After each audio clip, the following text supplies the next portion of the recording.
Right before my husband died, he left me 2 secret bodyguards. I was completely shook. I'm just a country girl. He was just a street vendor selling sweet cakes. Secret bodyguards? What even is that? Not until I saw the comments floating right in front of me did I find out. My husband was actually a disgraced royal tutor. The crown prince got back in power, and he had to go back to marry the princess. He was scared he couldn't shake me off, so he faked his own death.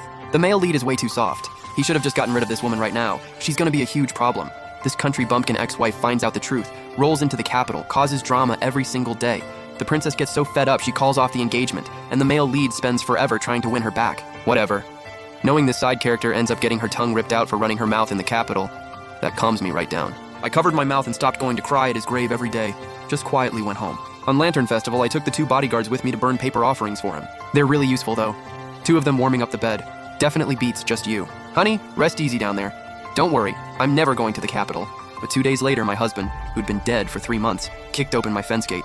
Xiao He, you gotta look forward. The neighbor lady sighed and gave me this pitying look. Your man's gone, but life goes on. I didn't say anything. Just frowned at the letter in my hand and slowly looked up. Auntie, you think my husband might have come back from the dead or something? She probably thought I'd lost my mind from grief, shook her head and walked away. I gripped the letter tight and read it over and over. I'd found it this morning by the pig pen. A few lines written out neat and clean. I have left. There are 300 taels of silver saved for you at the money house 10 li to the east. I've also left you 2 personal guards. Be well. That was my husband's handwriting. I reached out and touched it. The ink wasn't even dry. Someone had written this very recently, but my husband died half a month ago. Crushed flat, every bone in his body shattered. If it weren't for the cured pork I'd made hanging at his waist, I wouldn't have even recognized him. I figured someone was just messing with me. Plenty of people in this village never liked me. I set the letter down and went to cut 2 more slabs of cured pork from the windowsill. Was about to head back to cry at my husband's grave when suddenly a wall of tiny text appeared right in front of me. So this is the male lead's ex-wife? Just like I thought, totally basic. Dull face, kinda pretty I guess, but nowhere near the princess. If I were Zhou Boqing, I'd pick the princess too. She still has no clue her husband faked his death, going to visit his grave like a total fool. The comments were flying by. I squinted and read them 1 word at a time. I couldn't read it all growing up. Poor family, parents died young. I was basically raised by the whole village. But a year ago, Auntie Wang down the road set me up with a guy from the next village, a sweet cake vendor. He was pale and really good looking. Almost made me lose my train of thought, just looked a little sickly. We ended up getting married. One time I caught him using a stick to write stuff in the dirt.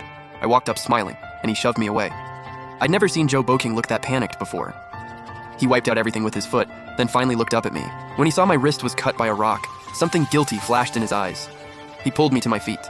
You snuck up on me, you scared me, he explained kind of stiffly. I stared at what was written in the dirt. I was completely in awe. You can read? He completely froze.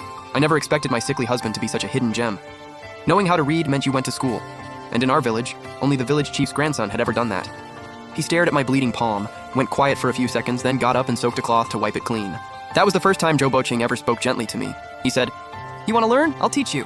I must have been a terrible student, because I can see every word in these comments and still have no idea what they mean. Zhou Boqing taught me every single character. I recognize them all, but put them together and I'm totally lost. Female lead, male lead, and faking death, actually dead, what is any of this? I'm heading out to burn paper offerings at my poor husband's grave.